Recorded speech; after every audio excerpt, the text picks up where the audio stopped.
வணக்கம் மக்களே, நம்ம இந்த வீடியோ என்ன பார்க்க போறோம் அப்படின்னா யூனிட் 5ல சோசியல் ஜஸ்டிஸ் சமூக நீதின்ற டாபிக் கீழ ரிசர்வேஷன் பாலிசி இடஒதுக்கீட்டு கொள்கை அப்படின்னா என்னன்னு சொல்லிட்டு பார்க்க போறோம். ஓகேவா? ஃபர்ஸ்ட் நமக்கு சமூக நீதினா என்ன, எதுக்கு சோசியல் ஜஸ்டிஸ் உனக்கு தேவைப்படுது அப்படின்னு நம்ம புரிஞ்சுக்கணும். ஓகேவா? நான் உனக்கு ஈஸியா சொல்லி புரிய வச்சுன்னா இந்த ஒரு டயக்ராம் போதும். ஓகேவா? இந்த ஒரு டயக்ராம் போதும் ஈஸியா சொல்லி புரிய வச்சிருவேன். ஓகேவா? இதை நீங்களே பார்த்துருப்பீங்க. எப்படின்னா ஒடுக்கப்பட்ட மக்கள்னா யாரு? எஸ்சி மற்றும் இதர சமூகத்தினை சேர்ந்தவர்கள். அது மாதிரி ஒடுக்கப்பட்ட நபர்கள் யாருன்னா அந்த காலத்துல பெண்களும் ஒடுக்கப்பட்டிருக்காங்க. ஓகேவா? பெண்களும் ஒடுக்கப்பட்டிருக்காங்க. அப்ப மேல ஆதிக்கத்துல ஒருத்தவங்க இருந்திருக்காங்க. அவங்களுக்கு ஒருத்தவங்க பாதிக்கப்பட்டிருப்பாங்க, அவங்க வந்து அப்லிஃப்ட் பண்றது. ஓகேவா? அவங்கள சமப்படுத்துது. எங்கெல்லாம் சமநிலை இல்லையோ அங்க சமப்படுத்துது தான் சமூக நீதி. அது முக்கியமான ஒண்ணுதான் ரிசர்வேஷன், இடஒதுக்கீட்டு கொள்கை. ஓகேவா? நீங்க உங்க ஈஸியா சொல்லி புரிய வைக்கணும் அப்படின்னா அந்த காலத்துல பிரிட்டிஷ் காலத்துல இருந்து நமக்கு தெரியும் என்னன்ட்டு. பிராமணர் சமூகம் எளிமையா ஈஸியா எல்லா இடத்துலயும் இருப்பாங்க. அரசு வேலைகள்ல, கல்லூரிகள்ல, பள்ளிகள்ல சொல்லிட்டு எல்லாத்துலயும் இருக்காங்க. அதே மற்ற சாதியினர், ஓகேவா, பிற்படுத்தப்பட்ட ஒரு மக்கள் பாத்தீங்கன்னா அந்த அளவுக்கு இருக்க மாட்டாங்க. ஏன் உதாரணத்துக்கு நம்ம அம்பேத்கர் அவர்களே ஒரு பள்ளியில படிக்கணும்னா எந்த அளவுக்கு வேறுபாடு நமக்கு எல்லாருக்குமே தெரியும். கரெக்டா? சோ அப்ப சுதந்திரம் பெற்ற பிறகு அதை நம்ம எப்படி கொண்டு போனோம்? எல்லாரும் நம்ம சமமா தான் ட்ரீட் பண்ணணும். ஜாதி, மதம், இனம், பாலினம் அப்படின்னு சொல்லிட்டு யாரையும் காரணம் காட்டி அவங்கள வேறுபடுத்தக்கூடாதுன்னு சொல்லிட்டு பாக்குறாங்க, நினைக்கிறாங்க. அதுக்கான விஷயங்கள் அது சுதந்திரத்துக்கு முன்னாடி எப்படி இருந்துச்சு, சுதந்திரத்துக்கு அப்புறம் எப்படி இருந்துச்சு, தமிழ்நாட்டுல அது எப்படி இருந்துச்சுன்னு சொல்லிட்டு அந்த வீடியோல பார்க்க போறோம். ஓகேவா? சுதந்திரத்துக்கு முன்னாடி யாரும் ஃபர்ஸ்ட் முதல்ல குரல் கொடுக்குறான்னு பாத்தீங்கன்னா 1891 திராவிட மகாஜன சபையை உருவாக்கிய அயோத்திதாச பண்டிதர் தான் நீலகிரி. ஓகேவா? அவர் அங்கதான் இருந்திருப்பாரு. அங்கதான் ஒரு பெண்மணி கல்யாணமும் பண்ணியிருப்பாரு. ஓகேவா? இரட்டைமலை சீனிவாசனோட அவங்களோட தங்கை தான் கல்யாணம் பண்ணியிருப்பாரு நீலகிரியில. நீலகிரியில தான் திராவிட மகாஜன சபை, ஓகேவா, திராவிட மகாஜன சபை உருவாக்கி அயோத்திதாச பண்டிதர் 10 அம்ச திட்டம், ஓகேவா, 10 பாயிண்ட்ஸ் 10 அம்ச திட்டம் சொல்லிட்டு ஒரு விஷயத்த பண்ணியிருப்பாரு. அதுல முக்கியமான ஒரு பாயிண்ட் தான் இடஒதுக்கீடு, ரிசர்வேஷன் பத்தி பேசியிருப்பாரு. ஓகேவா? 10 அம்ச திட்டம் சொல்லிட்டு ஒரு விஷயத்த அங்க பேசியிருப்பாரு. அந்த 10 பாயிண்ட்ல முக்கியமான பாயிண்ட் என்னன்னா சமூக நீதிக்காக ரிசர்வேஷன், இடஒதுக்கீடு நீங்க கொடுக்குறோம் பிரிட்டிஷ் அப்படின்னு சொல்லிட்டு முதல்ல குரல் கொடுத்திருப்பாரு. ஓகேவா? அப்ப 1891 திராவிட மகாஜன சபை உருவாக்கி முதல்ல ரிசர்வேஷன் பத்தி பேசினது யாரு? நம்ம அயோத்திதாச பண்டிதர். எங்க? நீலகிரின்ற இடத்துல.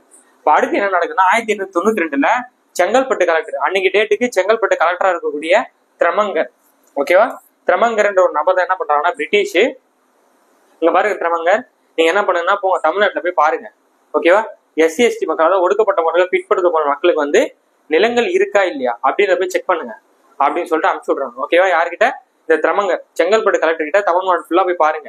ஒடுக்கப்பட்ட மக்கள் கிட்ட, பட்டியலிட்ட மக்கள் கிட்ட போயிட்டு பாருங்க, அவங்க கிட்ட உண்மையில நிலம் இருக்கா இல்லையா, அவங்க ஒழுங்கா வேலை பாக்குறாங்களா, அவங்களுக்கு அரசு எல்லாம் கிடைக்குதான்னு சொல்லிட்டு அனுப்பி விடுறாங்க.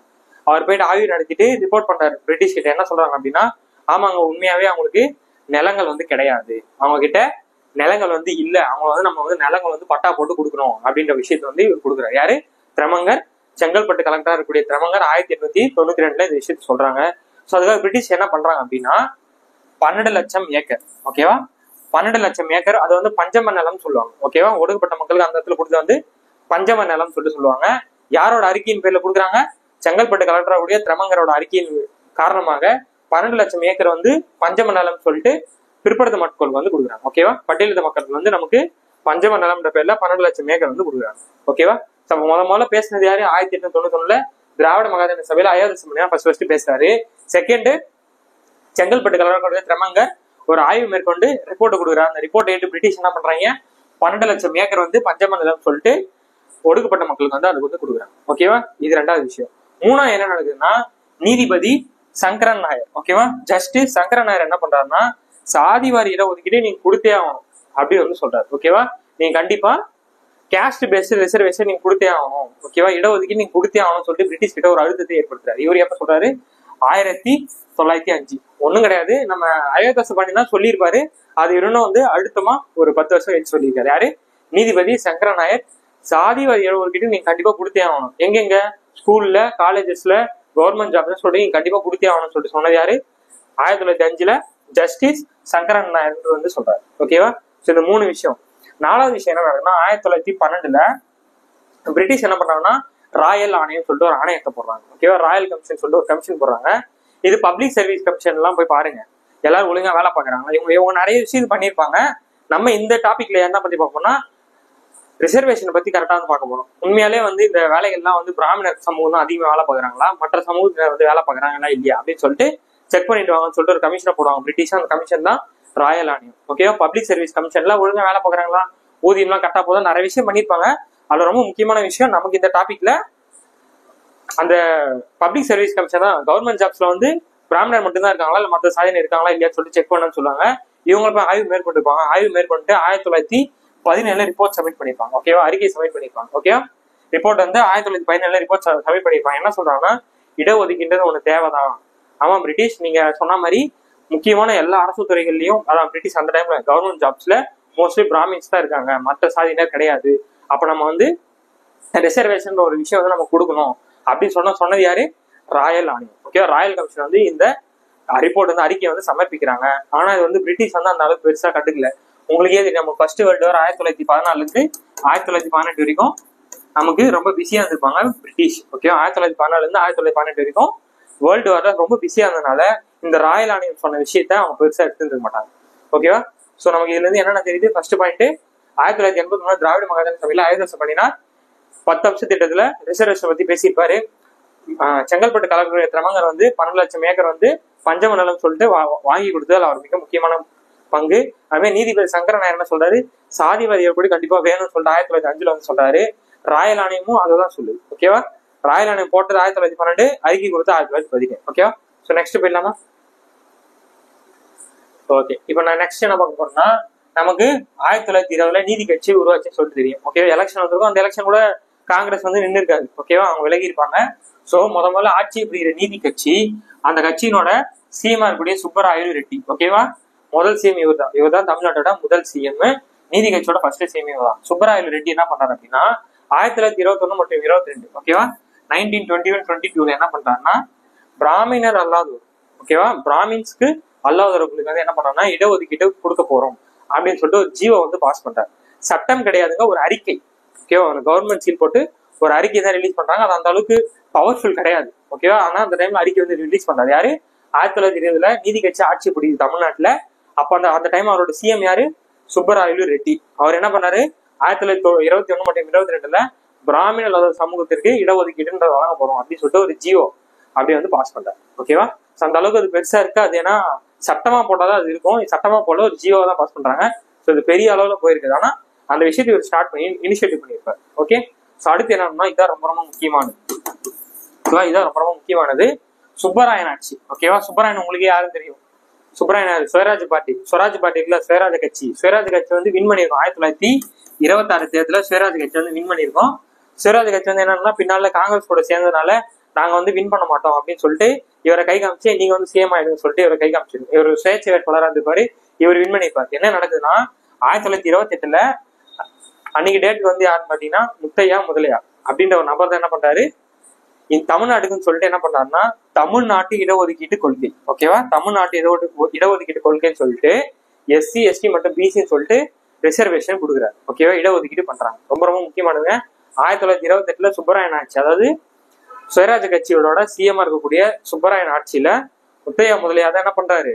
தமிழ்நாட்டு இடஒதுக்கீட்டு கொள்கை, ஓகேவா, தமிழ்நாடு ரிசர்வேஷன் பாலிசின்னு சொல்லிட்டு ஒரு பாலிசியில SC ST மற்றும் BCக்கு வந்து இடஒதுக்கீடு கொடுத்தாரு. ரொம்ப ரொம்ப முக்கியமானது. 2 பர்ஃபார்மன்ஸ். யாரு? ஃபர்ஸ்ட் 1920 எலெக்ஷன்ல நிக்கிறாங்க. ஓகே, இது வரைக்கும் கேட்டுட்டு தான் இருந்தாங்க. இது வரைக்கும் யாரும் அதை பண்ணல. முதல்ல பண்ணி காமிச்சாரு 1920 நீதி கட்சியோட சிஎம் இருக்கக்கூடிய சுப்பராயல் ரெட்டி. 1921, 22 பிராமணர்களுக்கு இடஒதுக்கீடு பண்ணாரு. ஓகேவா? இடஒதுக்கீடு கொள்கைன்னு சொல்லிட்டு சட்டமாவே ஆக்கிட்டாங்க. யாரு? முத்தையா முதலியார்னு சொல்லப்படக்கூடிய சுப்பராயன் ஆட்சியில் இருக்கக்கூடிய நபர். யாருன்னது? SC ST மற்றும் BC அப்படின்னு சொல்லிட்டு இதை பண்ணிட்டாங்க. ரொம்ப முக்கியமானது 1928. Very very important. இப்போ நெக்ஸ்ட் போவோம். ஓகே, இப்ப என்ன நடக்குது அப்படின்னா, அந்த 1928 போட்டது வந்து அப்படியே கண்டினியூஸா இருந்துட்டே இருக்கு. அதுக்கப்புறம் நம்ம சுதந்திரம் ஆகிட்டோம். 1947 சுதந்திரம் ஆகிட்டோம். 1950 நம்ம கான்ஸ்டியூஷன் புக்குமே எழுதிட்டோம். கரெக்டா? 1950 கான்ஸ்டியூஷன் புக்கை நம்ம எழுதி முடிச்சிட்டோம். இப்ப என்ன பிரச்சனை நடக்குது அப்படின்னா, சுதந்திரத்துக்கு பின்னாடி 1950 செண்பகம் துரைராஜன் சொல்லிட்டு ஒரு நபர் இருக்காங்க, ஒரு பெண்மணி இருக்காங்க. ஓகே, அவங்க வந்து மெடிக்கல் சீட், மருத்துவம் படிக்கிறதுக்காக மெடிக்கல் சீட் வந்து அவங்க வந்து சீட்டு கிடைக்காது. விரக்தியான அவங்க என்ன பண்றாங்கன்னா, மெட்ராஸ் ஹைகோர்ட்ல கேஸ் போடுறாங்க. மெட்ராஸ் ஹைகோர்ட்ல இந்த மாதிரி என்னோட கேஸ்ட் வச்சு வந்து எனக்கு வந்து சீட்டு கிடைக்கல, என்னங்க இது நியாயமா இருக்கு அப்படின்னு சொல்லிட்டு கேஸ் போடுறாங்க. இது எங்க போனா சுப்ரீம் கோர்ட்டுக்கு போகுது. ஓகேவா? புரியுதாங்க? இவங்களுக்கு மெடிக்கல் சீட் கிடைக்கல. காரணம் இடஒதுக்கீடு, ரிசர்வேஷனால இவங்களுக்கு வந்து கிடைக்கல. வந்து பிராமண பெண்மணி இவங்க. ஸோ என்னோட கம்மியா இருக்கக்கூடிய மார்க் ஸ்டூடெண்ட்ஸ் எல்லாம் வந்து உள்ள போறாங்க, நான் நிறைய மார்க் எடுத்திருக்கேன், எனக்கு கிடைக்கல அப்படின்ற ஒரு குற்றச்சாட்டு வச்சு கேஸ் போடுறாங்க மெட்ராஸ் ஹைகோர்ட். அது சுப்ரீம் கோர்ட்டுக்கும் போகுது. ஓகேவா? சுப்ரீம் கோர்ட் போயிட்டு அவங்க என்ன பண்றாங்கன்னா 1951 உச்சநீதிமன்ற தீர்ப்பு என்ன சொல்லுதுன்னா தமிழ்நாடு இடஒதுக்கீடு கொள்கை செல்லாதுன்னு சொல்றாங்க. என்னது எந்த இது வந்து செல்லாது? தமிழ்நாடு இடஒதுக்கீடு கொள்கை 1928 போட்டாங்கல்ல முத்தையா முதலியாரு, அது வந்து செல்லாதுன்னு சொல்றாங்க. காரணம் ஏன்னா நமக்கு என்ன அர்த்தம், 1950 நம்ம கான்ஸ்டியூஷன் புக்கு வந்துருச்சு, புரியுதாங்க? கான்ஸ்டியூஷன் புத்தகத்துல டைரக்டா ரிசர்வேஷன் வார்த்தையை பயன்படுத்திக்க மாட்டாங்க. ஓகேவா? டைரக்டா ரிசர்வேஷன் வார்த்தையை பயன்படுத்திக்க மாட்டாங்க. அதனால உச்சநீதிமன்றம் என்ன சொல்லுது அப்படின்னா ஆர்டிகல் 16, ஆர்டிகல் 15, ஆர்டிகல் 29(2), ஆர்டிகல் 46 இது எல்லாத்தையும் காரணம் காமிச்சு இதெல்லாம் நீங்க தப்பு பண்றீங்க, தமிழ்நாடு ஏன் வந்து கான்ஸ்டியூஷன் புக்கு ஆப்போசிட்டா இருக்கு, அது வந்து பிரிட்டிஷ் காலத்துல போட்டது, அதெல்லாம் வந்து செல்லுபடியாது, இது கான்ஸ்டியூஷன் புக்கு எதிரால இருக்கு. 15 என்னன்னா ஜாதி மதம் இனம் மதம் பாலினம் காட்டு பொது இடத்துல பாதுகாப்பு பார்க்கக்கூடாது. 16 வந்து வேலை வாய்ப்புல பார்க்கக்கூடாதுன்னு சொல்லுவாங்க. 29(2) வந்து அதாவது கல்லூரி மற்றும் பள்ளி மற்றும் கல்லூரிகள்ல அந்த மாதிரி இன்ஸ்டிடியூஷன்ல ஜாதி மதம் பார்த்து நம்ம வந்து ஒருத்தவங்க வந்து பாகுபாடு பார்க்கக்கூடாதுன்னு சொல்றது 29(2). 46 பாத்தீங்கன்னா நமக்கு பெண்கள் SC/ST மக்களை வந்து பாதுகாக்க வேண்டும் அப்படின்றதெல்லாம் காரணம் காட்சி நம்ம என்ன சொல்றாங்க அப்படின்னா தமிழ்நாட்டுல போட்ட இடஒதுக்கீடு கொள்கை செல்லாது, அது வந்து தூக்கி வச்சிருக்க பயிர்களாம் செல்லாது. கான்ஸ்டியூஷன் புக்லாம் அப்படி ஒன்று சொல்லவே இல்லை. நீங்க என்ன ஒன்று தனியா ஒரு ரன் பண்ணிட்டு இருக்கீங்க, இந்தியாவுக்கு ஒரே ஒரு கான்ஸ்டியூஷன் புக் தான், அவளை சொல்றதான் ஃபாலோ பண்ணும் அப்படின்னு சொல்லிட்டு சுப்ரீம் கோர்ட்டு தீர்ப்பு வழங்கிடுச்சு. இப்ப என்ன ஆச்சு, 1928 போட்ட தமிழ்நாட்டு இடஒதுக்கீடு கொள்கை ரத்தாயிடுச்சு. இப்ப பிரச்சனை என்ன ஆகுதுன்னா தமிழ்நாட்டுல போராட்டம் பயங்கரமா வெடிக்குது. ஓகேவா? தமிழ்நாட்டுல பயங்கரமா போராட்டம் வெடிக்குது. பெரியார் அண்ணா போனாலும் கடும் விவசாயங்களை வந்து ஈடுபடுறாங்க. சோ என்ன சொல்றாருன்னா பெரியார்லாம் வந்து பாத்தீங்கன்னா அந்த டைம்ல பயங்கரமா பேசியிருப்பேன். என்ன சொல்றாருன்னா என்னங்க கான்ஸ்டியூஷன் புக்லாம் தேவையில்லை, அதெல்லாம் நான் எரிக்கிறது கூட ரெடி ஆகுது, எனக்கு தேவை ரிசர்வேஷன், ஏன்னா நீங்க இஷ்டத்தில் பண்றீங்க, நான் எரிக்கிறது கூட ரெடின்னு சொல்லிட்டு பயங்கரமா பேசியிருப்பாரு. ஒரு படி மேல போயிட்டு ரொம்ப வல்கராலாம் பேசியிருப்பாரு பெரியார் அவர்கள். சோ தமிழ்நாட்டுல சூழல் வந்து ரொம்ப எல்லை மீறி போறதுனால காமராஜர் என்ன பண்றாருன்னா நம்ம அன்னைக்கு டேட்டுக்கு பிரதமராக கூடிய நேரு அவர்களை சந்திக்கிறார். ஓகேவா? அன்னைக்கு டேட்டுக்கு பிரதமராக இருக்கக்கூடிய PM இருக்கக்கூடிய நேரு போய் சந்திக்கிறார் காமராஜர். இந்த மாதிரி மெட்ராஸ் இந்த மாதிரி பிரச்சனை போயிட்டு இருக்கு, இந்த மாதிரி இடஒதுக்கீடு கொள்கைன்னு சொல்லிட்டு அதை உச்சநீதிமன்றம் வந்து ரிமூவ் பண்ணிட்டாங்க, தடை பண்ணிட்டாங்க, சரி ஏதாவது பண்ணுங்க அப்படின்னு சொல்ற போது அவர் என்ன பண்றாருன்னா 1951 நேரு அவர்கள் இந்தியாவின் முதல் சட்ட திருத்தம் செய்யறாரு. சட்ட திருத்தம் 16 விதி 16 ஆர்டிகல் 16 வந்து என்ன பண்றாரு அப்படின்னா சட்ட திருத்தம் மேற்கொள்றாரு. ஓகேவா? நமக்கு எப்ப எழுதுனாங்க, ஜனவரி 26, 1950 தான் நம்ம கான்ஸ்டியூஷன் புக்கே எழுதுறாங்க. அடுத்த வருஷமே கான்ஸ்டியூஷன் புத்தகத்துல அமெண்ட்மெண்ட் சட்ட திருத்தம் செய்யறாங்க நேரு அவர்கள். இந்தியாவின் முதல் சட்ட திருத்தமே இதுக்காக தான் பண்ணிருப்பாங்க. எதனால? ரிசர்வேஷன் வார்த்தைக்காக. என்ன பண்றாரு அப்படின்னா மாநில அரசு இடஒதுக்கீட்டு செய்யலாம். அந்தந்த மாநில அரசு, இப்ப தமிழ்நாடு, கேரளா, அந்தந்த மாநில மக்களுக்கு வந்து நீங்க ரிசர்வேஷன் கொடுக்கலாம், அது உங்களோட கையில நான் கொடுத்துறேன், உங்ககிட்ட நான் அந்த பவரை கொடுக்குறேன்னு சொல்லிட்டு ரிசர்வேஷன் வார்த்தையை ஆர்டிகல் 16 சேர்க்கிறாரு நேரு அவர்கள். ஓகேவா? புரியுதாங்க கதை? 1928 முத்தையா முதலியார் வந்து என்ன பண்ணாங்க, BC SC/ST சொல்லிட்டு தமிழ்நாடு ஒரு இடஒதுக்கீடு கொள்கையை போட்டாரு. 1950 நமக்கு சுதந்திரம், அதாவது குடியரசு ஆயிட்டோம், சுதந்திரமா போயிட்டோம். 1947 50 செண்பகராஜனுக்கு சீட்டு கிடைக்கல, கேஸ் போடுறாங்க. உச்சநீதிமன்றம் 1951 தமிழ்நாடு இடஒதுக்கீடு கொள்கை செல்லாது அப்படின்னு சொல்லிட்டாங்க. அது வந்து பார்லிமெண்ட் என்ன பண்றாங்கன்னா இதை எப்படியா செல்ல வைக்கணும் அப்படின்னு நினைச்சு பார்லிமெண்ட்ல என்ன பண்றாங்க, பார்லிமெண்ட்ல போயிட்டு இதை சட்டத்திருத்தத்தை மேற்கொண்டு அந்த விஷயத்த ஓகே பண்ணிட்டாங்க. ஓகே? அப்ப என்ன ஆகுது, இன்டைரக்டா மாநில அரசுல பவர் வந்துருச்சு, ரிசர்வேஷன் கொடுக்கலான்ற அந்த பவர் வந்துருச்சு. ஸோ பின்னாடி வரக்கூடிய முதலமைச்சர்கள் என்னென்னலாம் வந்து பண்றாங்க அப்படின்றதான் இப்ப நம்ம பார்க்க போறோம். ஸோ இது புரிஞ்சிச்சா? ஸோ அப்போ ஆட்டோமேட்டிக்கா என்ன ஆயிடுச்சு, 1928 போட்ட தமிழ்நாடு இடஒதுக்கீடு கொள்கை செல்லுபடி ஆயிடுச்சு. ஓகேவா? இதான் கதை. புரிஞ்சிச்சா? ஸோ இது முன்னாடி பார்த்தது ஒண்ணுமே கிடையாது, சிம்பிள். டக்குன்னு ரீசன்னா திராவிட மகாஜன சபை ஆயுத பண்ணினாரு. செங்கல்பட்டு கலெக்டர் வந்து சொல்லி திரமங்கர் சொல்லி 12 லட்சம் ஏக்கர் பஞ்சமண்டலம் கொடுத்தாங்க. சங்கரன் நாயர் வந்து என்ன சொல்ல, நீதிபதி சாதிவாரி இடஒதுக்கீடு கொடுக்கணும்னு சொன்னாங்க. ராயல் கமிஷன் அதான் சொல்லிச்சு. 12 போட்டாங்க, 17 அறிக்கை சப்மிட் பண்ணாங்க. நீதி கட்சியார் கூடியவர் வந்து ஜியோ பாஸ் பண்ணாரு. முத்தையா முதலியார் வந்து தமிழ்நாடு இடஒதுக்கீடு கொள்கைன்னு சொல்லிட்டு ஒண்ணு போட்டாங்க. அது 51 உச்சநீதிமன்றம் ரத்து பண்ணிச்சு. மீண்டும் 1951 முதல் சட்டத்தை செஞ்சு மாநில அரசு இடஒதுக்கீடு தரலாம் சொல்லிட்டு நேரு அவர்கள் மாத்துறாங்க. ஸோ டைரக்டா 1928 தமிழ்நாடு இடஒதுக்கீடுகளை திரும்ப ரீபேக் ஆகும். ஓகேவா? அதான் வேலிட் ஆகும். இப்ப என்ன நடக்க போகுதுன்னா தமிழ்நாட்டுடைய முதல்வர்கள் அதை எப்படிலாம் எத்தனை பர்சன்டேஜ்லாம் வந்து அதிகரிச்சாங்க அப்படின்ற அந்த நம்பர்ஸ் தான் இப்ப ரொம்ப முக்கியம். ஸோ இப்ப அதான் பார்க்கணும். ஓகேவா? எவ்வளவு வந்து அந்த பர்சன்டேஜ் உயர்த்தினாங்கன்னு சொல்லிட்டு தான் பார்க்க ஒரு சுதந்திரத்துக்கு அப்புறம். ஓகேவா, அந்த செண்பகத்துறை கேஸ் முடிஞ்சிருச்சு. இப்போ சுப்ரீம் கோர்ட் என்ன தீர்ப்பு வழங்கிடுச்சு, அந்தந்த மாநில அரசு எவ்வளவு நாள் நீங்க ரிசர்வேஷன் வழங்கலாம் அப்படின்ற கிரீன் கார்டு எல்லோ பச்சை சிக்னல் வந்து காமிச்சிட்டாங்க சுப்ரீம் கோர்ட். இப்ப எப்படி எல்லாம் வாரி வழங்கலாம்னு சொல்லிட்டு பாத்துருவோம். ஓகேவா, சோ ஃபர்ஸ்ட் யார் வரான்னு பாத்தீங்கன்னா நமக்கு 1951 PC குமாரசாமி ராஜா. ஓகேவா, PC குமாரசாமி ராஜான்றவரு 41% வைக்கிறாரு. ஓகேவா, ஃபர்ஸ்ட் பிசின்றவங்களுக்கு வந்து 25%, எஸ்சிக்கு வந்து 16% கொடுக்குறாங்க. ஓகேவா, என்ன சார் எஸ்டிலாம் இல்லையா சார், எம்பிசிலாம் இல்லையா சார்னா இல்ல. 1951 நமக்கு 2 கேட்டகரி தான், ஒன்னு பிசி இன்னொன்னு எஸ்சி. ஓகே, பிசி வந்து எவ்வளவு கொடுக்குறாங்க 25%, எஸ்சிக்கு வந்து 16%. ரெண்டுத்தையும் ஆட் பண்ணி தான் உங்களுக்கு எத்தனை வரும் 41% தான் வரும். ஓகேவா, 41% வைக்கிறாங்க யாரு, PC குமாரசாமி ராஜா 1951.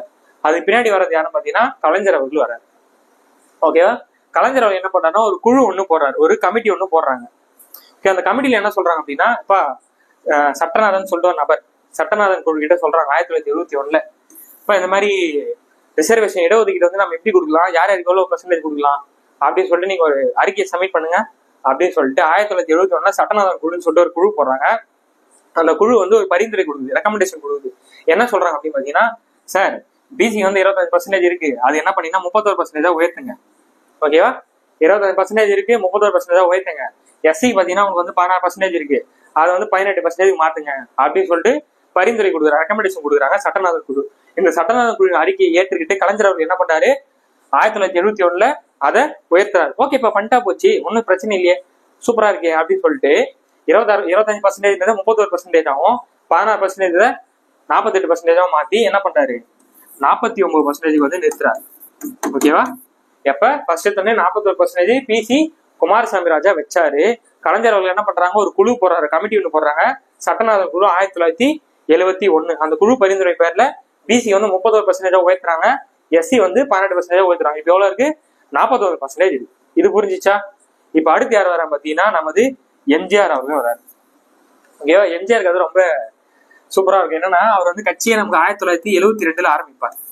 ஓகேவா, கட்சி தொடங்கினதே அப்போ 1972 கட்சி தொடங்குறாரு. அப்பதான் கட்சியே ஒண்ணு உருவாக்குறாங்க.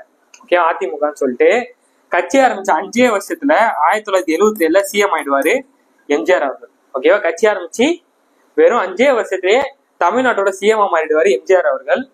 அந்த எப்ப 1977 இருந்து 1987 சார் வரைக்கும் இருப்பார், 10 வருஷம் இருப்பார். ஓகே, அவர் சார் வரைக்குமே இருப்பாரு. அந்த டைம்ல தான் இந்த 79 என்ன பண்ணாரு அப்படின்னா எம்ஜிஆர் அவர்கள் இந்த பிசில வந்து ஒரு விஷயத்த வந்து மாற்றத்தை கொண்டு வருவாங்க. ஓகேவா, பிசில ஒரு மாற்றத்தை கொண்டு வராங்க. அது என்ன மாற்றம் சொல்லிட்டு சொல்றேன், நான் நோட் பண்ணிக்கோங்க. இப்ப என்ன பண்றாருன்னா இந்த பிசி இருக்குல்ல, நமக்கு வந்து பிசி வந்து 31% இருக்கா, அந்த 31% 2 பிரிக்கிறார். இப்ப இன்னைக்கு டேட்ல ஓபிசின்னு சொல்லிட்டு நம்ம சென்ட்ரல் கவர்மெண்ட்ல பார்ப்போம், கிரிமி லேயர் நான் கிரிமி லேயர்னு சொல்லிட்டு பிரிப்பாங்க. கரெக்டா அதே மாதிரி அந்த டைம்ல என்ன பண்ணிருக்காருன்னா இந்த 31% 2 பிரிக்கிறாரு. 9000 என்ன அது 9000 ரூபாய்க்கு கீழே சம்பாதிக்கிறவங்களும் 9000 ரூபாய்க்கு மேல சம்பாதிக்கும் சொல்லிட்டு 2 பிரிக்கிறாரு. எனது பிசிய 2 உடைக்கிறாரு எம்ஜிஆர் அவர்கள். எப்போ 1979 எப்படி பிரிக்கிறாரு, 9000 கீழே சம்பாதிக்கிறவங்க 9000 ரூபாய்க்கு மேல சம்பாதிக்கணும்னு சொல்லிட்டு 2 பிரிக்கிறாரு. இப்ப இந்த 31% இருக்குல்ல, அது யாருக்கு மட்டும் தான் போகுதுன்னா 9000 ரூபாய்க்கு கீழே சம்பாதிக்க மட்டும்தான் போகுது. புரியுதா கான்செப்ட்? அன்னைக்கே வந்து வேற லெவலில் வச்சிருக்காரு எம்ஜிஆர் அவர்கள். என்ன பண்ணாரு, பிசிய 31% 2 உடைக்கிறாரு. 9000 ரூபாய்க்கு கீழே சம்பாதிக்கிறவங்க 9000 ரூபாய்க்கு மேல சம்பாதிக்கிறவங்க.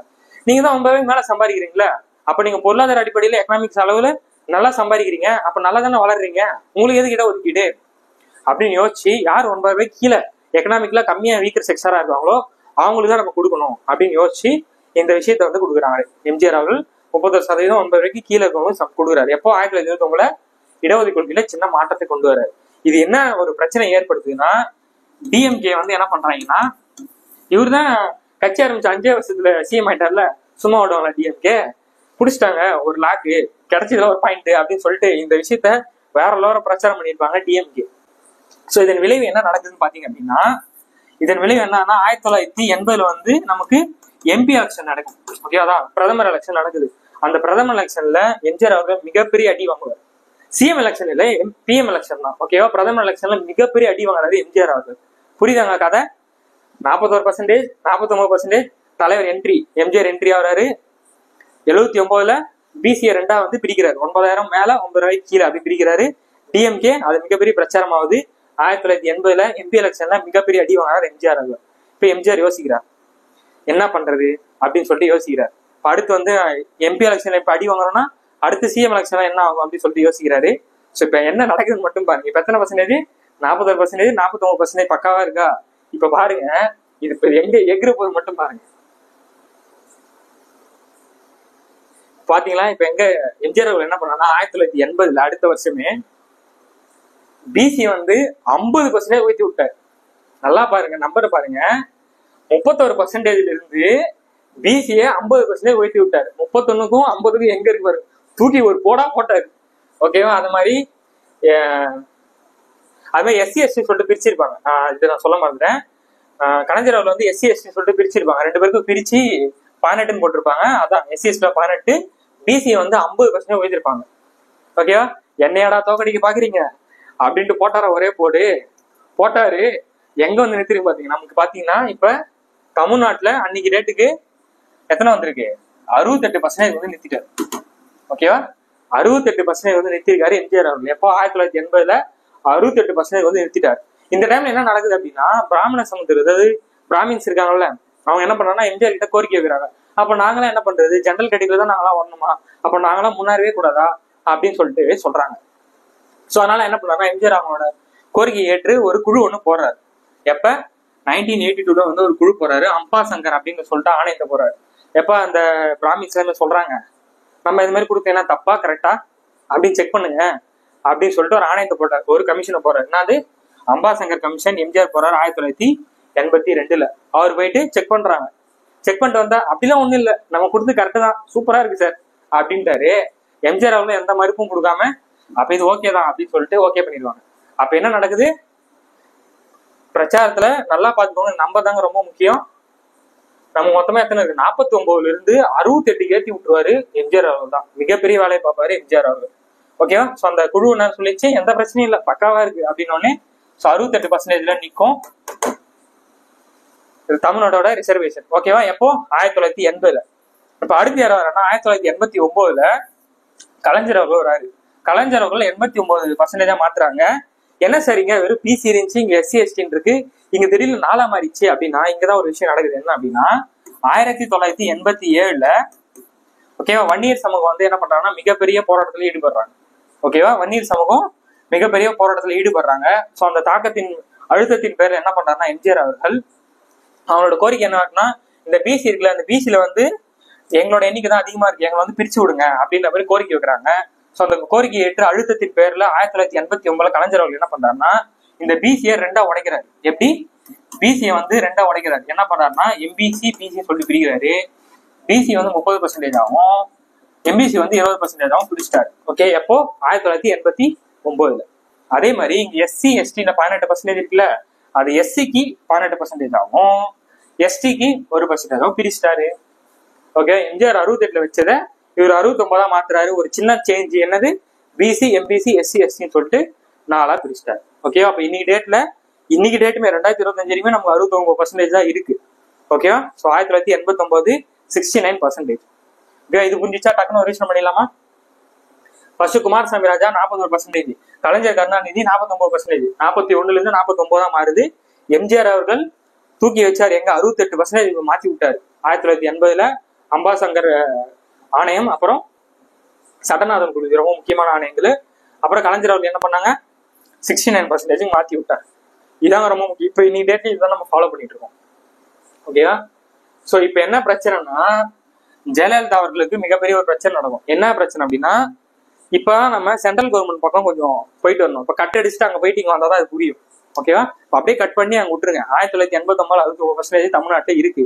இப்ப சென்ட்ரல் கவர்மெண்ட் என்ன பிரச்சனை நடக்குது அப்படின்னா, இப்ப என்ன நடக்குதுன்னா சென்ட்ரல் கவர்மெண்ட் இப்போ நம்ம இவ்வளவு நேரம் பார்த்தது ஸ்டேட் கவர்மெண்ட், தமிழ்நாடு அரசுல கூடிய ஸ்கூல் காலேஜ் வேலை வாய்ப்புல எப்படிலாம் ரிசர்வேஷன் கொடுக்கலாம் அப்படின்றத பார்த்தோம். இப்ப சென்ட்ரல் கவர்மெண்ட். ஓகேவா? சென்ட்ரல் கவர்மெண்ட் கூடிய ஸ்கூல் காலேஜ் அங்க இருக்கக்கூடிய அரசு பணியில எப்படி இடஒதுக்கீடு தராங்க அப்படின்றத நம்ம பார்க்கணும். ஏன்னா 1951 என்ன பண்ணாரு நேரு அவர்கள், மாநில அரசு நீங்க அந்த மாநிலத்துல யூஸ் பண்ணிக்கலாம், அது மாநிலத்துக்குள்ள மட்டும்தான். இப்ப தமிழ்நாடுனா அந்த ரிசர்வேஷன் பாலிசி தமிழ்நாடுக்குள்ள மட்டும்தான், அது கேரளாவில் பண்ண முடியும். இப்ப கேரளாவில் கூடிய அந்த மக்களுக்கு மட்டும்தான் அது இருக்கும். அப்ப இந்தியாவுக்கு central government jobs, central government schools, central government சொல்லிட்டு அந்த வேலை வாய்ப்பு எல்லாம் எப்படின்னா அது ஒரு கான்செப்ட் பண்ணுவாங்க. இது புரிஞ்சாதான் அடுத்து செல்வி ஜெயலலிதா ஒரு விஷயம் பண்ணாங்க, அது என்னன்னு புரியும். ஓகேவா, இது கவனிங்க. ஓகேவா, இப்ப என்ன நடக்குதுன்னா அன்னைக்கு டேட்டுக்கு பிரதமராக கூடிய, அதாவது மத்திய அரசு இடஒதுக்கீட்டு திட்டம், சென்ட்ரல் கவர்மெண்ட் சிஸ்டம் வந்து எப்படி இருக்கு ரிசர்வேஷன் சொல்லிட்டு இந்த கான்செப்ட் ஈஸியா சொல்லி புரிய வச்சுறேன், கவனிச்சுக்கோங்க. அன்னைக்கு டேட்ல வந்து 1977 வந்து அன்னைக்கு டேட்ல யார் பிஎம்ஆ இருக்கான்னு பாத்தீங்கன்னா மொரார்ஜி தேசாய். ஓகேவா, யாரு மொரார்ஜி தேசாய்ன்றதான் வந்து பிரதமரா இருக்காங்க. அந்த டைம்ல வந்து ஒரு குழு 1979 மண்டல் ஆணையம், வெரி வெரி இம்பார்ட்டன்ட், ரொம்ப முக்கியமான குழுங்க, ரொம்ப ரொம்ப முக்கியமான குழு. இவங்களோட பரிந்துரை பேர்ல தான் சென்ட்ரல் கவர்மெண்ட்ல இன்னைக்கு வரைக்குமே 2025 வரைக்குமே இவங்க சொன்ன விஷயம் தான் இப்பயும் நம்ம ஃபாலோ பண்ணிட்டு இருக்கோம். யாரு, மண்டல் ஆணையம், மண்டல் கமிஷன் சொல்லிட்டு ஒரு கமிஷன் போடுவாரு மொரார்ஜி தேசாய் அவர்கள். ஓகே, அது அறிக்கை எப்ப சமர்ப்பிக்கிற ரிப்போர்ட் எப்ப சப்மிட் பண்றாங்க, 1980 வந்து ரிப்போர்ட் சப்மிட் பண்றாங்க. என்ன சொல்றாங்க அப்படின்னா ஓபிசி அப்படின்றவங்க வந்து 27%, எஸ்சி மற்றும் எஸ்டி பிரிவினர் வந்து 22.5% கொடுக்கணும்னு சொல்லிட்டு சொல்றாங்க. ஸோ அப்ப நமக்கு எத்தனை வரும் அப்படின்னு பாத்தீங்கன்னா 49.5% வந்து நிற்கும். ஓகேவா, ஓபிசி பிரிவினருக்குன்னா அதுக்குள்ளேயே எல்லாருமே வந்துருவாங்க. ஓகேவா, அதான் இடைநிலை ஜாதியினர் வந்துருவாங்க, எல்லாருமே அதுக்குள்ள வந்துருவாங்க. எஸ்சி எஸ்டி மட்டும் 22.5%, ஓபிசி வந்து 27% வந்து கொடுங்கன்னு சொல்லிட்டு ரிப்போர்ட் வந்து பரிந்துரை கொடுக்குறார் நமது மண்டல் குழு. ஓகேவா, அன்னைக்கு டேட்ல யார் இருப்பான்னு பாத்தீங்கன்னா 1980 வரக்கூடிய யார் வின் பண்ணுவாங்க. நான் சொன்ன 1980 எம்ஜிஆர் அவர்கள் வந்து எம்பி எலெக்ஷன் தோப்பான்னு சொல்லிட்டு அந்த எம்பி எலெக்ஷன் யார் வின் பண்ணாங்கன்னா இந்திரா காந்தி அவர்கள் வின் பண்றாங்க. ஓகேவா, யாரு, காங்கிரஸை சேர்ந்த இந்திரா காந்தி அவர்கள் வந்து வின் பண்றாங்க. இந்த அறிக்கை 1980 தான் சப்மிட் பண்றாரு. சோ இது காங்கிரஸ் கட்சி பெருசா எடுத்துக்காது, கண்டுக்கவே மாட்டாங்க. இந்த காலை வாங்கி அந்த காலை விட்டா மாதிரி ஓகே ஓகே அப்படின்னு சொல்லிட்டு தாண்டி போயிருவாங்க இந்திரா காந்தி அவர்கள். அடுத்த 5 வருஷம் கழிச்சு அடுத்த எலெக்ஷன் 1985 நடக்கும். இவரோட பையன் இந்திரா காந்தி, அதாவது ராஜீவ் காந்தி அவர்கள் வருவாங்க. அவருமே இதை பெருசா எடுத்துக்க மாட்டார். ஓகேவா, அவருமே இதை பெருசா எடுத்துக்க மாட்டார். பின்னால வரக்கூடிய விபி சிங், ஓகேவா, அன்னைக்கு டேட்ல இருக்கக்கூடிய விபி சிங் 1990 விபி சிங் என்ன பண்றாருன்னா இந்த விஷயம் இருக்குல்ல, அதாவது வந்து அறிக்கை தான், வெறும் ரிப்போர்ட் மட்டும் தான், அதை சட்டப்படி அப்ரூவல் பண்றாரு. யாரு, விபி சிங். அன்னைக்கு டேட்ல பிரதமர் இருக்கக்கூடிய 1990 பிரதமர் இருக்கக்கூடிய விபி சிங் இந்த விஷயத்த 49.5% சட்டப்பூர்வமா ஓகே பண்றாரு. ஓகேவா, சோ மண்டல ஆணையம் சட்டம் சொல்லிட்டு சட்டம் மட்டும் இந்த விஷயத்த நடைமுறைப்படுத்துறாரு. புரியுதா, இது வெறும் அறிக்கையா இருக்கு. இந்திரா காந்தியும் ராஜீவ் காந்தி அதை பெருசா எடுத்துக்கல அந்த கவர்மெண்ட், அதாவது காங்கிரஸ் கட்சி. ஸோ 1990 விபி சிங் 49.5 மண்டல ஆணையம் சொன்ன அந்த இந்த பர்சன்டேஜை சட்டமா மாத்திட்டாரு. ஓகேவா, இந்த டைம்ல தான் என்ன நடக்கும் அப்படின்னு பாத்தீங்கன்னா, இது உங்களுக்கே தெரியும், ஜென்டில்மேன் சொல்லிட்டு சங்கர் கண்ணை எடுத்திருப்பார் படத்தை, அவரே ஒரு பிராமண சமூகம் தான். என்ன நடந்ததுன்னா 1990 வந்து பாத்தீங்கன்னா நிறைய பிராமண சமூகத்து இளைஞர்கள் வந்து தற்கொலையில் ஈடுபட்டிருப்பாங்க. நிறைய பேர் வந்து தற்கொலை ஈடுபட்டு இறந்திருப்பாங்க. அந்த டைம்ல என்ன ஆகும்னா விபி சிங் மேல ஒரு ப்ரெஷரை வந்து போடுது. ஓகே, அந்த ப்ரெஷரை போட்டு எப்பா இந்த மண்டல ஆணையம் சொன்ன அந்த இது வந்து தூக்கி விட்டுருங்க, இதெல்லாம் தேவையில்லை அப்படின்னு சொல்லிட்டு சொல்றாங்க. ஆனா விபி சிங் விடாப்படியா ஒத்த கால நான் இந்த சமூக நீதி கொடுத்தே தீருவேன், இதுல இருந்து நான் பின்வாங்கவே மாட்டேன்னு சொல்லிட்டு ஒரே நிலைப்பாட்டுல இருக்காரு. இதுல என்ன காமெடினா விபி சிங் வந்து சமூக நீதியின் தலைவன், சமூக நீதியின் தந்தைன்னு சொல்லிட்டு கலைஞர் கருணாநிதி புகழாரம் சுட்டியிருப்பார். யார, விபி சிங் வந்து சமூக நீதியின் தந்தை பண்ணி சமூக நீதியின் தலைவன் அப்படின்னு சொல்லிட்டு கலைஞர் அவர்கள் விபி சிங் வந்து புகழாரம் செஞ்சிருப்பாங்க. அதான் அந்த படத்துல கூட சொல்லியிருப்பாங்க, அந்த ஜென்டில்மேன் படத்துல, ஏழையா இருக்கக்கூடிய ஏழை பிராமணர்கள் வந்து நிறைய விஷயம் வந்து கிடைக்க மாட்டேங்குது, அதனாலதான் தற்கொலையில ஈடுபடுறாங்கன்னு சொல்லிட்டு பிராமணா இருக்கக்கூடிய சங்கரே அந்த படத்துல சொல்லியிருப்பாங்க.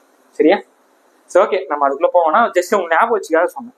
ஓகே, ஸோ அப்போ 1990 விபி சிங் 1949 விபி சிங் வந்து இந்த விஷயத்த வந்து பண்ணிட்டாரு. அந்த விஷயம் நம்ம பார்த்துட்டோம். இப்ப பிரச்சனை என்ன நடக்குது அப்படின்னா 1992 2 வருஷம் கழிச்சு இந்திரா சாணை வழக்குன்னு சொல்லிட்டு ஒரு வழக்கு நடக்குது. என்ன வழக்கு, இந்திரா சாணை வழக்கு அல்லது மண்டல் வழக்கு, ரெண்டுமே ஒண்ணு. ஏன்னா மண்டல் தானே இது போட்டாரு.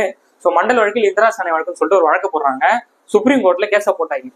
என்ன இது நியாயமா சார், இதெல்லாம் 49.5% வந்து ரிசர்வேஷன் கொடுக்குறீங்க, அப்ப நாங்களாம் என்ன பண்றது அப்படின்னு சொல்லிட்டு கேஸ போட்டாங்க. இந்திரா சாணைன்ற பெண்மணி, அது இந்திரா சாணின்ற நபர் வந்து போடுறாங்க. சோ இப்ப உச்சநீதிமன்றம் ஈடுபடுது. உச்சநீதிமன்றம் என்ன ரிப்போர்ட் பண்ணுது, அதாவது தீர்ப்பு வழங்குது என்ன அப்படின்னா, எங்க பாருங்க, இப்ப சென்ட்ரல் கவர்மெண்ட்ல யார் வேணா இருந்துக்கோங்க, நீங்க பண்ணது வந்து என்ன 50% மேல ரிசர்வேஷன் தாண்டவே கூடாது. என்னது 50% மேல ரிசர்வேஷன் தாண்டக்கூடாது. இடஒதுக்கீடு 50% தான் இருக்கும், அது மேல ஒரு 0.5% கூட ஏறக்கூடாதுன்னு சொல்லிட்டு தீர்ப்பு வாங்கிடுறாங்க. புரியுதா? சோ அப்ப 49.5% இருக்கு விபி சிங் ஆட்சியில. இந்திரா சாணைன்றவங்க வழக்கு போடுறாங்க, அதாவது மண்டல் வழக்கில் இந்திரா சாணை வழக்குல சுப்ரீம் கோர்ட் என்ன தீர்ப்பு வழங்குது, 50% மேல இடஒதுக்கீட்டு தாண்ட கூடாதுப்பா அப்படின்னு சொல்லிட்டு சொல்லிட்டாங்க. இப்ப புரியுதா? ஆனா இப்ப தமிழ்நாட்டுல எவ்வளவு ரிசர்வேஷன் இருக்கு, சுப்ரீம் கோர்ட்டே சொல்லிடுச்சு ஆனா தமிழ்நாட்டுல எவ்வளவு ரிசர்வேஷன் இருக்கு நமக்கு? 69%. இப்பதான் பிரச்சனை வெடிக்க போகுது. இப்பதான் தமிழ்நாட்டோட இடஒதுக்கீட்டு சூழல்ல எப்படிலாம் மாற்றங்கள் ஏற்படும் போது என்ன நடக்குதுன்னு சொல்லிட்டு பார்க்க போறோம். ஓகேவா? அன்னைக்கு டேட்ல வந்து யார் வந்து தமிழ்நாட்டோட சிஎம்ஆ இருக்குன்னு பாத்தீங்கன்னா 1994 செல்வி ஜெயலலிதா தான் இருப்பாங்க. அதாவது 1991 டு 1996 வந்து இவங்க சிஎம்ஆ இருப்பாங்க. இந்த டைம்ல தான் நமக்கு 1992 இந்திரா சாணி வழக்கு வந்து நடக்குது. ஸோ சுப்ரீம் கோர்ட் என்ன தீர்ப்பு வழங்கிச்சு? 50% மேல தாண்டக்கூடாதுன்னு சொல்லிடுச்சு. ஆனா தமிழ்நாட்டுல நமக்கு 69% ரிசர்வேஷன் இருக்கு. என்ன பண்றது அப்படின்னு சொல்லிட்டு யோசிக்கும் போது தான் ஒரு நபர் வந்து கேஸ் போட்டு விட்டுருவார். ஓகே, ஒரு நபர் வந்து கேஸ் போடுவார். என்னது இது? சுப்ரீம் கோர்ட்டே சொல்லிச்சு 50% மேல தாண்டக்கூடாதுன்னு சொல்லிட்டு, என்ன இது தமிழ்நாட்டு 69% வச்சிருக்கீங்க, இதான் ரொம்ப தப்புங்க அப்படின்னு சொல்லிட்டு கேஸ போட்டுருவாரு. அந்த நபர் பேருக்கு என்னன்னு கேட்டாங்க அப்படின்னா கேஎன் விஜயன். கேஎன் விஜயன்ற நபர் வந்து கேஸ போடுறாரு. என்ன இது தமிழ்நாட்டுல அநியாயம் பண்றீங்க, 50% மேல தாண்டக்கூடாது சுப்ரீம் கோர்ட் சொல்லுது, நீங்க என்ன 69% வச்சிருக்கீங்க, ரத்து பண்ணுங்கப்பா அப்படின்னு சொல்லிட்டு சொல்றாரு. அதனால ஜெயலலிதா அவர்கள் வந்து என்ன பண்றாங்க அப்படின்னா, இது எப்படியாச்சும் இந்த 69% பாதுகாக்கணும்னு சொல்லிட்டு யோசிக்கிறாங்க. மிகப்பெரிய ஒரு விஷயத்த செய்யறாங்க. என்ன பண்றாருன்னா, அன்னைக்கு டேட்ல பிஎம்ஆ இருக்கக்கூடிய நரசிம்ம ராவ், ஓகேவா, அன்னைக்கு டேட்ல பிரதமர் இருக்கக்கூடிய நரசிம்ம ராவ் போயிட்டு மீட் பண்றாங்க ஜெயலலிதா அவர்கள். ஓகேவா, மீட் பண்ணி 76 சட்டத்திட்டம் 1994 மிகப்பெரிய ஒரு விஷயத்த பண்றாங்க. என்ன பண்றாங்கன்னா, 9வது அட்டவணை, அதாவது 9th ஷெட்யூல் ஒரு ஷெட்யூல் இருக்கு. அந்த விஷயத்துல நீங்க ஒரு விஷயத்த போட்டீங்க அப்படின்னா அதுல சுப்ரீம் கோர்ட்டால தலையிட முடியாது. புரியுதாங்க? 9வது அட்டவணைன்னு சொல்லிட்டு ஒரு அட்டவணை இருக்கு கான்ஸ்டியூஷன் புத்தகத்துல. அதுக்கப்புறம் பின்னாடி சேர்த்திருப்பாங்க. ஓகேவா, நேரு அவர்கள் தான் சேர்த்திருப்பாங்க 1951. அந்த அட்டவணை 9ல நீங்க ஒரு விஷயத்த போட்டீங்கன்னா அது உள்ள சுப்ரீம் கோர்ட்டால தலையிட முடியாது. அப்ப இந்த 69% அதுக்குள்ள போட்டீங்கன்னா சுப்ரீம் கோர்ட் என்ன பண்ண முடியாது, அது எதுவுமே பண்ண முடியாது அப்படின்னு சொல்லிட்டு யோசிக்கிறாங்க. யோசிச்சு நரசிம்மராவ் இது எப்படியாச்சும் அதுக்குள்ள போட்ட நரசிம்மராவ் அப்படின்னு சொல்லிட்டு ஜெயலலிதா சொல்றாங்க. அதை கேட்டு அவர் என்ன பண்ணாரு, அமெண்ட்மெண்ட் சட்ட திருத்தம் மேற்கொண்டாங்க. சட்ட திருத்தம் மேற்கொண்டது 76 சட்டத்திட்டம் 1994 இந்த 69 தமிழ்நாட்டோட ரிசர்வேஷனை 9வது அட்டவணையில போட்டுட்டாங்க. ஓகேவா? அப்புறம் எப்படி சார் சுப்ரீம் கோர்ட்டால எதுவுமே பண்ண முடியாதா? என்ன சார் சொல்றீங்க, நம்ம தான் சுப்ரீம் கோர்ட் தான் ஹையஸ்ட் பவர், அது பண்ணா எல்லாருமே கேள்வி எல்லாம் சொன்னீங்க. ஆமா, கரெக்ட் தான். அன்னைக்கு டேட்ல 1994 கை வைக்க முடியாம இருந்தது. இப்ப நான் என்னன்னாலும் பண்ணுவேன் அப்படின்னு சொல்லிட்டு சுப்ரீம் கோர்ட்டு அந்த பவர் வந்துருச்சு. என்னப்பா இதெல்லாம் கதையா இருக்கு அப்படின்னு சொல்லிட்டு சரியா சொன்னோம் அப்படின்னா, இப்ப இது புரிஞ்சிச்சு அவங்களுக்கு. தமிழ்நாட்டோட 29% வந்து 9வது அட்டவணையில மாத்திட்டாங்க, எதுவும் பண்ண முடியாதுன்னு சொல்லிட்டு. இப்பதான் நீங்க ஒரு விஷயத்துக்கு வரணும். இப்ப என்ன நடக்குதுன்னா, 2007 ஐசி கோகல்கே வழக்கு, ஓகேவா, ஐசி கோகல்கே வழக்குன்னு சொல்லிட்டு ஒரு வழக்கு நடக்குது. ஒரு கேஸ் ஒன்று நடக்குது சுப்ரீம் கோர்ட்ல. அந்த கேஸ் என்ன சொல்லுது சுப்ரீம் கோர்ட்னா, என்ன 9வது அட்டவணை, அது என்ன படையில போட்ட வடையா, நான் கை வைக்கூடாதா, என்னப்பா என்ன இதெல்லாம் அப்படின்னு சொல்லிட்டு 2007 ஐசி கோகல்கே வழக்குல 9வது அட்டவணை நீங்க எது பண்ணாலும் அதை சேஞ்ச் பண்ணக்கூடியது, அதை மாற்றம் செய்யக்கூடிய பவர் வந்து சுப்ரீம் கோர்ட்டுக்கு இருக்கு. அதெல்லாம் அந்த காலம், அதெல்லாம் வந்து இது பண்ண முடியாதுன்னு சொல்லிட்டு மாத்திட்டாங்க. அன்னைக்கு டேட்ல எதுவும் பண்ண முடியாதுன்னு மாத்திட்டாங்க. ஜெயலலிதா அவர்கள் நரசிம்மராவை மீட் பண்ணி 76 சட்டத்திட்டம் 1994. ஆனா இப்ப இன்னைக்கு டேட்டுக்கு 9வது அட்டவணை போட்டா எதுவும் பண்ண முடியாதுன்னு கேட்டீங்கன்னா பண்ண முடியும். சுப்ரீம் கோர்ட்டுக்கு அந்த பவர் இருக்கு. எப்போ? 2007 ஐசி கோகல்கே வழக்குல தீர்ப்பு சொல்லிட்டாங்க சுப்ரீம் கோர்ட்டு. 9வது அட்டவணையில நீங்க என்ன போடாலும் நாங்க பண்ணுவோம். இன்னைக்கும் நான் சொல்றேன், நல்லா கேட்டுக்கோங்க, இன்னைக்கும் 2025லயும் இந்த 69% சுப்ரீம் கோர்ட் நினைச்சா கம்மி பண்ண முடியும். ஓகேவா, கம்மி பண்ண முடியும். இன்னைக்கு வரைக்கும் அவங்க நினைக்கல. ஓகேவா, இன்னைக்கு வரைக்கும் அவங்க நினைக்கல, அவ்வளவுதான். ஓகே, இப்போ நெக்ஸ்ட் போவோம். ஓகே, எண்டுக்கு வந்துட்டு நினைக்கிறேன். 2017 எடப்பாடி பழனிசாமி அவர்கள் தான் தமிழ்நாட்டோட சிஎம்ஓ வந்து இருக்காங்க. இவர் என்ன பண்றாருன்னா, கலையரசன் ஆணையம் சொல்லிட்டு ஒரு ஆணையம் போறாரு. ஓகேவா, கலையரசன் ஆணையம் சொல்லிட்டு ஒரு ஆணையம், அதாவது கமிஷன் போடுவாங்க. கமிஷன் போட்டு இப்ப என்ன பிரச்சனை நடக்கும்னா, நமக்கே தெரியும், ஜெயலலிதா அவர்கள் வந்து இறந்திருப்பாங்க. ஸோ தன்னோட கட்சி தன்னோட பவர் வந்து நிலைநாட்டும், எல்லா சமூகத்தினருக்கும் ஓட்டு வாங்கணும்னு சொல்லிட்டு ஒரு விஷயத்த பண்ணுவாரு. கலையரசன் ஆணையம் சொல்லிட்டு ஒரு ஆணையத்தை போட்டு, ஏற்கனவே நம்ம பார்த்தோம் எம்பிசி வந்து 20% இருந்துச்சுல, அதை 2ஆ உடைக்கிறாங்க. எப்படி உடைக்கிறாங்கன்னா, எம்பிசி வின்னு சொல்லிட்டோம், எம்பிசி அதர்ஸ்ன்னு சொல்லிட்டு பிரிக்கிறாங்க. இந்த 20%ல எம்பிசி வி, அதாவது வன்னியர்ன்றவங்க வந்து அதிகமா இருக்காங்க, இந்த 11ல எங்களுக்கு வந்து 11.5% கொடுக்கணும் அப்படின்னு சொல்லிட்டு எம்பிசி அதர்ஸ் வந்து இதை 9.5% தான் மாத்தணும்னு சொல்லிட்டு சொல்றாங்க. யாரு? கலையரசன் ஆணையம்னு ஒண்ணு போட்டு இந்த விஷயத்த பண்றாங்க. ஆனா பிரச்சனை என்ன நடக்குதுன்னா, பண்டால குறுக்கு யோசிக்கிற மாதிரி 2021 உச்சநீதிமன்றம் உள்ள பூந்து, சரி நீங்க இந்த 20% 11.5 9.5 சொல்லிட்டு கொடுத்தீங்களா, அது என்ன ஆதாரம் இருக்கு, என்ன ப்ரூஃப் இருக்கு, எந்த பேசிஸ்ல நீங்க இதை மாத்துவீங்க, ப்ரூஃப் கொடுங்க அப்படின்னு சொல்லிட்டு கேக்குறாங்க. என்ன பண்றது, எதுவுமே இல்லையே. ஸோ அதனால என்ன பண்ணிச்சு, எதுவுமே இல்லாததுனால இது வந்து செல்லுபடி ஆகும்னு சொல்லிட்டு இந்த 11.5 அந்த இது விஷயத்த வந்து ரத்து பண்ணிட்டாங்க சுப்ரீம் கோர்ட். 2021 யார் என்ட்ரி வந்துட்டாரு? எம்.கே. ஸ்டாலின் அவர்கள் வந்துட்டாங்க. இதுக்கப்புறம் பெருசா எதுவும் நடந்திருக்காது. இவ்வளவுதான் ரிசர்வேஷன். அப்ப இடஒதுக்கீடுனா என்ன, ரிசர்வேஷன் பாலிசினா என்ன, தமிழ்நாட்டு லெவல் எப்படி இருந்துச்சு, சென்ட்ரல் கவர்மெண்ட் லெவல் எப்படி இருந்துச்சு, அதுக்கான ஆணையங்கள், அதுக்கான குழுக்கள் என்னென்ன போட்டாங்க, அதோட பிரதமர்கள் யாரு, அந்த டைம்ல தமிழக முதல்வர்கள் யார் இருந்தாங்க, சுப்ரீம் கோர்ட்டோட தீர்ப்புகள் என்ன, எல்லாத்தையுமே உங்களுக்கு அழகா பொறுமையா எக்ஸ்பிளைன் பண்ணிருப்பேன். கண்டிப்பா புரிஞ்சிருக்கும்னு நினைக்கிறேன். முக்கியமா இந்த நம்பர்ஸ் தாங்க ரொம்ப முக்கியம். யார் எவ்வளவு பர்சன்டேஜ் உயர்த்தினாங்க, 41, 49, அடுத்து என்னது 68, 69 தமிழ்நாட்டுல பண்ணியிருப்பாங்க. மோஸ்ட்லி உங்க 4 பேர் தான். குமாரசாமி ராஜா, கலைஞர், எம்ஜிஆர், திரும்ப கலைஞர், ஜெயலலிதா, மோஸ்ட்லி அவ்வளவுதான் வந்திருப்பாங்க. இந்த சைடு பாத்தீங்கன்னா உங்க விபி சிங்கும் மொரார் தேசிய வந்திருப்பாங்க. ஏன்னா ரிசர்வேஷனுக்கு இந்திரா காந்தியும் ராஜீவ் காந்தி எதுவும் பெருசா பண்ணல, அவ்வளவுதான் நம்ம சொன்னோம். அது முக்கியமா மண்டல ஆணையம் வெரி வெரி இம்பார்ட்டன்ட் ஆனது. மண்டல ஆணையத்தோட பரிந்துரை பேர்ல தான் இன்னைக்கு டேட்லயும் 49.5%. இது காரணம் யாரு? இந்திரா சாணை வழக்கு தான். 50% மேல தாண்டக்கூடாதுன்னு சொல்லிட்டாங்க. அப்புறம் தமிழ்நாட்டோட சீமா கூடிய ஜெயலலிதா என்ன பண்றாங்க, 9வது அட்டவணையில போட்டாங்க. அந்த 9வது அட்டவணையில சுப்ரீம் கோர்ட்ல எதுவும் பண்ண முடியாது அன்னைக்கு டேட்டுக்கு. இன்னைக்கு என்னாலும் அவங்க நினைச்சா பண்ண முடியும். ஸோ 2021 வந்தாங்கல்ல இல்லையா, என்ன நீங்க இஷ்டத்துக்கு பண்ணிட்டு இருக்கீங்க, ரத்து பண்ணுங்கப்பா. இப்ப எடப்பாடி பழனிசாமி ரத்து பண்ணுங்க, இஷ்டத்துக்கு பண்றீங்கன்னு சொல்லிட்டு இது ரத்து பண்ணிருப்பாங்க. 2021 எம்.கே. ஸ்டாலின். இப்ப 2025 வரைக்கும் பெருசா எந்த சேஞ்சஸும் இல்லை. இப்ப தமிழ்நாட்டுல 69% இடஒதுக்கீடு தான் இருக்கு. ஓகேவா?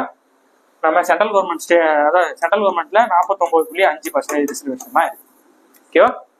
இப்போ சமூக நீதி எப்படி நிலைநாட்டுது, இது வந்து அம்பேத்கர் அவர்களே சொல்லியிருப்பாரு. என்ன சொல்லியிருப்பாருன்னா, ஒரு 10 வருஷம் பாருங்க. ஓகேவா? நம்ம இந்திய திருநாட்டை ஒரு 10 வருஷம் பாருங்க, எல்லாருமா சமமாயிட்டாங்க, எல்லாருமே ஈக்குவலா இருக்காங்கன்னா இந்த ரிசர்வேஷன்றதை தூக்கிடுங்க, அதான் நல்லதுன்னு சொல்லியிருப்பாங்க.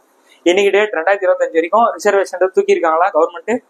இல்ல. அப்படின்னா என்ன அர்த்தம்? மறைமுகமா நம்ம என்ன புரிஞ்சுக்கணும், இன்னும் எதுவுமே சமமாகலன்னு தான் நம்ம புரிஞ்சுக்கணும். அது மாதிரி ஒடுக்கப்பட்ட மக்கள், அதாவது எஸ்சி எஸ்டி மக்கள் மட்டும் தான் ஒடுக்கப்படுறாங்களா, அவங்க மட்டும் தான் இது பண்றாங்க, அவங்க மட்டும் தான் பண்ணோம்னா பெண்களும் ஒடுக்கப்பட்டிருக்காங்க. அந்த டைம்ல இருந்தே பெண்களையும் ஒடுக்கப்பட்டிருக்காங்க. பெண்களுக்கும் நம்ம இடஒதுக்கீடு கொடுத்துட்டு தான் வரும். ஓகேவா? பெண்களுக்கும் இடஒதுக்கீடு கொடுத்துட்டு தான் வரும், ஒடுக்கப்பட்ட மக்களுக்கும் இடஒதுக்கீடு கொடுங்க. எல்லாருமே சமமாகணும். ஓகேவா? ஒருத்தவங்க எப்படி வந்து இது கிடைக்குது, ஒருத்தவங்க ஈஸியா, அதாவது பிராமண சமூகம் மற்ற சமயம் என்ன பிரச்சனை, பிராமண சமூகம் எளிமையா பள்ளியில படிக்கிறாங்க, பள்ளியில படிச்சுட்டு ஒரு காலேஜுக்கு போறாங்க, காலேஜ் படிச்சுட்டு நல்ல வேலைக்கு போறாங்க, அவங்க எக்கனாமிக் க்ரோத் ஆகுது, நிலம் வாங்குறாங்க, வீடு வாங்குறாங்க, அவங்க நல்லா இருக்காங்க. மற்றவங்க அந்த மாதிரி எளிமையா பள்ளி உள்ள போக முடியல அன்னைக்கு டேட்டுக்கு. நம்ம மிக சிறந்த உதாரணமே அம்பேத்கர் அவர்கள் தானே. நான் ஈஸியா சொல்லி உங்களுக்கு புரியணும்னா அது ஒண்ணுதான். அம்பேத்கர்ல ஈஸியா ஸ்கூல்ல விட்டாங்களா, கோயிலுள்ள விட்டாங்களா, ஒரு தெருவுல விட்டாங்களா? அங்கிருந்துதான் இந்த பிரச்சனை கிளம்புது. அப்போ ஒருத்தவங்க மட்டும் மேல போயிட்டே இருக்காங்க, ஒருத்தவங்க கீழே இருக்காங்க. அவங்கள சமமாக்கணும், எல்லாரும் சமமா பார்க்கணும், எல்லாரும் சமமாக்கணும் அப்படின்ற காரணத்தாலதான் இடஒதுக்கீடு ரிசர்வேஷன்றது வருது. பள்ளி, கல்லூரி, வேலை வாய்ப்பு அப்படின்றதுல வருது. அப்பதான் அந்த சமூகம் மேல வரும், அப்பதான் எல்லாரும் சமமாக முடியும். நம்ம ஒரு கவர்மெண்டா யோசிக்கணும். ஓகேவா? கவர்மெண்டா வச்சுனாதான் இந்த கவர்மெண்ட் கொடுக்குது, அதை நம்ம அப்படிதான் பார்க்கணும். இன்னமும் நிறைய பேர் வந்து எக்ஸாம்ஸ் தாண்டி, நான் பொதுவா சொல்றேன், நிறைய பேர் வந்து ரிசர்வேஷனாலே இதுவே அப்படின்னு சொல்லிட்டு ஒரு தப்பான புரிதல் இருக்கீங்க. கண்டிப்பா நீங்க மாற்றணும். டிஎன்பிசி படிக்கிற ஸ்டூடெண்ட்ஸ் அந்த மாதிரி பேசுறவங்கிட்ட நீங்களா போயிட்டு இது கரெக்டுன்னு சொல்லி நீங்க புரிய வைக்கணும். ஓகேவா? ஸோ அடுத்த ஒரு பயனுள்ள வீடியோ சந்திக்கிறேன். உங்களுடன் விடைபெறுது உங்கள் ரூபா. பாய்.